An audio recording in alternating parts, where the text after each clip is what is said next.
MS brothers శ్రావణ వేడుకలు అన్ని రకాల వస్త్రాలు శ్రావణంలో కూడా ఆషాఢం ధరలకే అమ్మకం.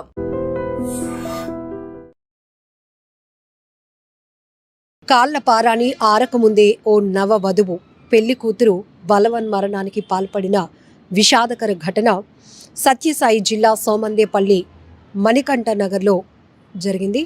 అయితే పెళ్ళయి కొన్ని గంటలు మాత్రమే అయింది. సాయంత్రం అందరూ చక్కగా ఎవరి ఏర్పాట్లు వాళ్ళు చేస్తున్నారు.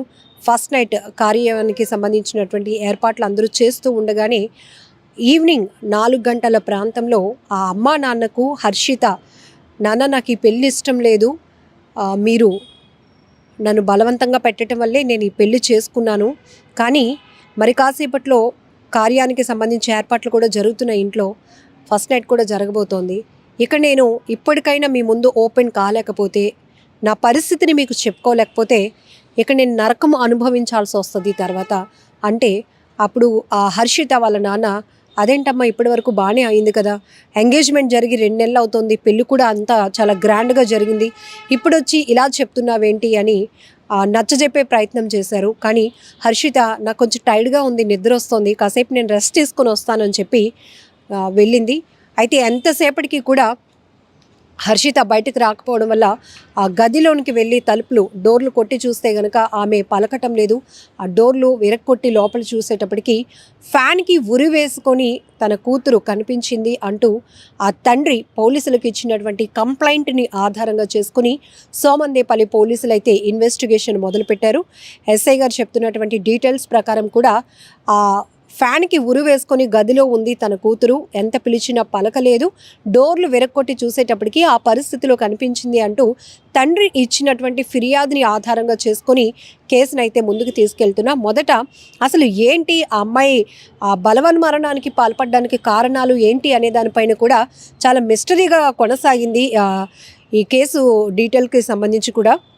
ఎందుకంటే హర్షిత పేరెంట్స్ ఇప్పటి వరకు ఒక వాదన వినిపించారు, అమ్మాయికి ఇష్టమైన పెళ్ళే, పెద్దల సమక్షంలో పెళ్లి చేశాం, ఇష్టం కాబట్టే ఎంగేజ్మెంట్ అయిన దగ్గర నుంచి పెళ్లి జరిగిన వరకు కూడా చాలా గ్రాండ్గా అయింది, తను కూడా చాలా సంతోషంగా ఉంది, ఫొటోస్ కావచ్చు మొత్తం అన్ని తంతుల్లో కూడా చాలా హ్యాపీగానే ఉంది, అలాంటిది ఏమీ లేదు. తన ఫ్రెండ్స్ కూడా హైదరాబాద్ నుంచి 10 మంది అబ్బాయిలు, ఒక అమ్మాయి కూడా వచ్చారు. నిన్నటి వరకు కూడా అంటే ఆగస్టు 4వ తేదీన మ్యారేజ్ అయింది. ఆగస్టు 4వ తేదీన నైట్ ఫస్ట్ నైట్కి సంబంధించిన ఏర్పాట్లు కూడా జరుగుతున్నాయి. ఈ టైంలోనే 4 గంటల ప్రాంతంలో తండ్రికి ఈ విషయాన్ని చెప్పే ప్రయత్నం చేసింది. 6 గంటల వరకు కూడా ఒక తన ఫ్రెండ్ కూడా, స్నేహితురాలు కూడా ఇక్కడే ఉంది. ఆ తర్వాత ఆమె రిటర్న్ అయిపోయింది హైదరాబాద్కి. అయితే వెళ్ళిన తర్వాత తన కూతురు ఇలా చనిపోయిందని తెలిసిన తర్వాత కూడా వాళ్ళెవరూ ఫోన్లు చేయట్లేదు, ఫ్రెండ్స్ కూడా కనీసం అడిగే ప్రయత్నం చేయలేదు. ఎందుకు ఇలా హర్షిత బలవన్మరణానికి పాల్పడిందనే విషయం తెలుసుకునే ప్రయత్నం చేయలేదు. కాబట్టి ఆ ఫ్రెండ్స్తో జరిగినటువంటి కాల్స్ కావచ్చు, కన్వర్జేషన్ పైనే మాకు డౌట్స్ ఉన్నాయంటూ మొదట హర్షిత తల్లిదండ్రులు చెప్పుకొచ్చారు. అయితే పోలీసులు తమదైన స్టైలు ఇన్వెస్టిగేషన్ మొదలుపెట్టిన తర్వాత ఈరోజు ఎస్ఐ రమేష్ గారు కూడా చెప్పినటువంటి వివరాల ప్రకారం పేరెంట్స్ ఇద్దరు కూడా వచ్చి, ఈ పెళ్ళి తన కూతురికి ఇష్టం లేదు, మేము సర్ది చెప్పి ఒప్పించడం వల్ల పెళ్ళికి ఒప్పుకున్నాను నాన్న, ఇక మరి కాసేపట్లో ఫస్ట్ నైట్కి సంబంధించి ఏర్పాట్లు జరుగుతున్నాయి కాబట్టి ఇక నేను దీన్ని సహించలేను, భరించలేను, ఇదంతా నా వల్ల కావటం లేదు అని చెప్పి ఆమె చెప్పినప్పుడు మేము నచ్చజెప్పాము. కానీ తను రెస్ట్ తీసుకుంటాను అని వెళ్ళింది, కానీ ఇలా గదిలో ఉరి వేసుకొని కనిపించింది అంటూ ఆ తండ్రి మొత్తం వివరించడం వల్ల పోలీసులు ఇప్పుడు అదే విషయాన్ని చెప్తున్నారు. అయితే తండ్రి ఈ రకమైన ఫిర్యాదు చేసినప్పటికీ కూడా ఇప్పుడు ఈ అమ్మాయి ఒక పెళ్లి కూతురు ఇంత పెళ్ళైన గంటల వ్యవధిలోనే కార్యానికి సంబంధించి ఏర్పాట్లు జరుగుతున్న టైంలోనే బలవన్మరణానికి పాల్పడడం వెనుక బలమైన కారణాలు ఇంకేమైనా ఉన్నాయా? సో దీనికి సంబంధించి లోతైన దర్యాప్తు కొనసాగించిన తర్వాత ఈ కేసుకు సంబంధించి పూర్తి డీటెయిల్స్ అయితే మీడియా ముఖంగా వెల్లడిస్తామని కూడా సోమందేపల్లి ఎస్ఐ గారు చెప్తున్నారు. సో ఇక్కడ మనం ఒకటే ఆలోచించాలి, బలవంతపు పెళ్ళిళ్ళు దీనివల్ల చాలా వరకు అటు అమ్మాయి కావచ్చు, అబ్బాయి కావచ్చు, బలవన్మరణాలకి పాల్పడుతున్నటువంటి పరిస్థితులు మనం చూస్తూనే ఉన్నాం. అలా అని తల్లి తండ్రికి పిల్లల భవిష్యత్తు ఏంటి, పిల్లల భవిష్యత్తు గురించి కానీ వాళ్ళ మంచి చెడ్ల గురించి ఆలోచించే రైట్స్ లేవా అంటే 100% ఉంటాయి. ఎందుకంటే వాళ్ళ పిల్లలు ఎలా ఉంటే బాగుంటుంది అనేది ఆలోచన చేయాల్సిన ఎంత అవసరం ఉందో పిల్లల ఇష్టాలను గౌరవించాల్సిన పరిస్థితి తల్లిదండ్రులకు కూడా ఉంది.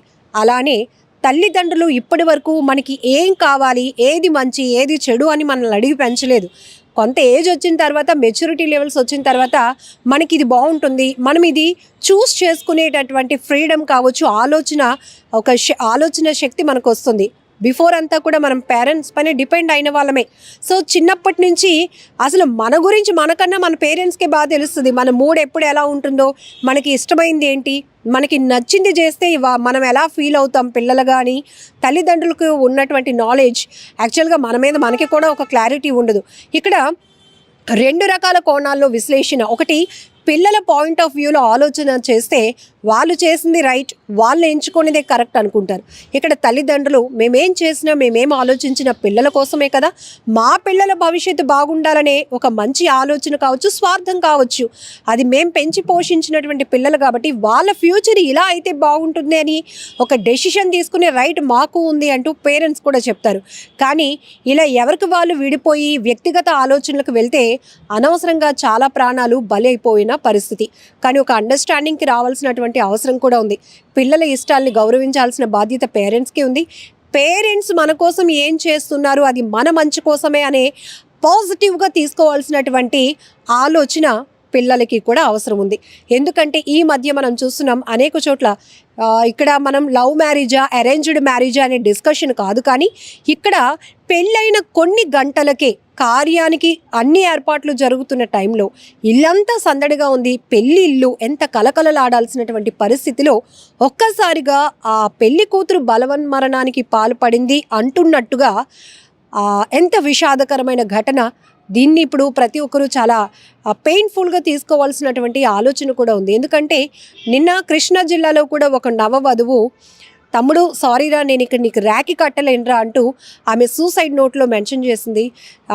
నేను చాలా హోప్స్ పెట్టుకొని వచ్చాను ఈ అత్త ఇంటికి, కానీ నా భర్త వేధిస్తున్నాడురా, నేను భరించలేకపోతున్నాను, అమ్మా నన్ను క్షమించండి, నాన్న నువ్వంటే నాకు చాలా ఇష్టం, నువ్వంటే నాకు ధైర్యం, నేను చాలా ప్రౌడ్గా ఉండేదాన్ని చదువు విషయంలో కావచ్చు, జాబ్ విషయంలో కూడా, నిన్ను చూసే నాన్న నాకు ఆ ధైర్యం వచ్చింది, కానీ ఇప్పుడు పెళ్ళయి వేరే ఇంటికి వెళ్ళిన తర్వాత నా ధైర్యాన్ని కోల్పోయాను, నా ఆత్మాభిమానాన్ని చంపుకోవాల్సిన పరిస్థితి వచ్చింది, నా ఆత్మగౌరవానికి అణువణువున తూట్లు పొడుస్తున్నాడు నా భర్త, నా ముందు వేరే అమ్మాయి గురించి పొగుడుతున్నాడు, నా ముందు వేరే అమ్మాయి పైన ఉన్న ఇష్టాన్ని వ్యక్తం చేస్తున్నాడు, నన్ను చదివించారు, నేను లెక్చరర్గా కూడా పనిచేస్తున్నాను, నేను పేపర్ కరెక్షన్స్ చేస్తున్నప్పుడు కూడా నాపై టార్చరే ఉంటుంది, కొడుతున్నాడు, మంచం కేసు కట్టి కొడుతున్నాడు, టైల్స్ పగిలిపోతున్నాయి, ఇక నేను భరించలేను, ఆడు కొట్టిన దెబ్బలకి నా తలంతా నొప్పిగా ఉంది, నేను భరించలేక ఇక తనువు చాలించాలనుకుంటున్నాను. ఆఖరిగా అమ్మకి, నాన్నకి, తమ్ముడికి కొన్ని మాటలు ఆమె చెప్తూ రాసినటువంటి సూసైడ్ నోట్, ఇది కూడా మీరు ఐ డ్రీమ్లో చూశారు. సో ఇన్ని ఘటనలు జరుగుతూ ఉన్నాయంటే ఈ ఆత్మహత్యలు ఎక్కడ ఆగుతాయి, అసలు దానికి కారణాలేంటి విశ్లేషించుకునే అంత టైం కూడా ఇవ్వకుండానే ఇప్పుడు కళ్ళ ముందు కనిపించినటువంటి వ్యక్తులు క్షణాల్లో క్షణికావేశంతో తీసుకుంటున్న నిర్ణయాల వల్ల ప్రాణాలు బలైపోతున్నటువంటి పరిస్థితి. ఆత్మహత్యలు, అందులోనూ నవవధువులు ఇలా ఆత్మహత్యలు చేసుకుంటున్నారంటే పెళ్లి వ్యవస్థ పైన కానీ, పెళ్ళి అనేటటువంటి ఆలోచనపై కానీ నేటి యువతకి మరి ఇంకా ఎలాంటి ఆలోచన ఉంటుందో, ఎలాంటి డైవర్షన్ ఉంటుందో కూడా మనం విశ్లేషించుకోవచ్చు. ఇటు ఒక్కటి అమ్మాయిల విషయం అనే కాదు, అబ్బాయిలు కూడా చాలా సున్నితమైన మనస్కులు ఉంటారు. సో అమ్మాయిల వల్ల హట్ అవుతూ వాళ్ళ ప్రాణాలు తీసుకోవటానికి కూడా చాలామంది అబ్బాయిలు వెనకడుగు వేయట్లేదు. ఇటు అమ్మాయిలు అబ్బాయిలు 2 రకాలుగా కూడా ఎవరి తప్పు అని ఇక్కడ మనం వేలు పెట్టి వెతికి చూపించే ప్రయత్నం కన్నా ఈ ఆత్మహత్యలు ఎందుకు ఇంతగా పెరుగుతున్నాయి, దీనికి కారణం కొత్తగా పెళ్ళై ఇంకా ఒకరి జీవితంలో ఒకరు ఇంకా జస్ట్ ఎంటర్ అవుతున్నారు, కానీ పూర్తిగా ఒకరి గురించి ఒకరు తెలుసుకునే అంత టైము తీసుకోవట్లేదు, టైం కూడా ఇవ్వటం లేదు. ఇంతలోనే ఇక చాలు ఇది మనకి నప్పదు, ఇది మనకి ముందుకు మనం వెళ్ళలేం. ఒక వ్యక్తిని ప్రేమించి ఇంకో వ్యక్తితో పెళ్లి జీవితాన్ని ఊహించుకోలేము అంటూ బలవన్మరణానికి పాల్పడుతుంటే ఆ కుటుంబాలు తమ వారిని కోల్పోయి తమ బిడ్డల్ని కోల్పోయి ఆ తల్లిదండ్రులు ఆ రోదన వర్ణనాతీతం అని చెప్పాలి. వారి కడుపు కోత తీర్చలేనిది. ఇక్కడ అన్ని రకాలుగా ఒక్కరు తీసుకునే క్షణికావేశమైన ఆలోచన పూర్తిగా అందరినీ కూడా చాలా ఇబ్బంది పెడుతుంది. చాలా లాస్, అది కుటుంబంలో చాలా లాస్. కాబట్టి ఈ ఘటనపై మీరేమంటారో కూడా కామెంట్ బాక్స్లో మెన్షన్ చేయండి. సోమందేపల్లి ఎస్ఐ గారు చెప్తున్నారు, పూర్తిగా ఈ కేసు ఇన్వెస్టిగేషన్ అయిన తర్వాత పూర్తి డీటెయిల్స్ ఇస్తాం. ప్రస్తుతానికి హర్షిత ఎవరైతే మృతురాలు తండ్రి ఇచ్చినటువంటి కంప్లైంట్ ఆధారంగా ఇన్వెస్టిగేషన్ కంటిన్యూ అవుతోంది. ఆ విషయంలో అయితే అతను మొదటంతా కూడా నా కూతురికి ఇష్టమైన పెళ్ళే పెద్దల సమక్షంలో చేశాం, చాలా గ్రాండ్గా చేశామన్న ఆ తల్లిదండ్రులు ఇప్పుడు నా కూతురికి పెళ్ళి ఇష్టం లేదు, ఈ విషయం ముందు కూడా చెప్పింది, నచ్చజెప్పి పెళ్ళి కొప్పించాం. ఇప్పుడు ఫస్ట్ నైట్కి ముందు తన ఇష్టాన్ని తన అయిష్టతను రెండు కూడా మా ముందు ఎక్స్ప్రెస్ చేసింది. అయితే మేము నచ్చజెప్పే ప్రయత్నం చేశాము అనుకున్నాం, కానీ నా కూతురు దీన్ని పాజిటివ్గా ఆలోచించలేక తను సూసైడ్ చేసుకుంది అనే వాదన ఆ తండ్రి కూడా చెప్తా ఉన్నారు. సో ఏది ఏమైనా ఒక అమ్మాయిని కోల్పోయారు ఆ కుటుంబం.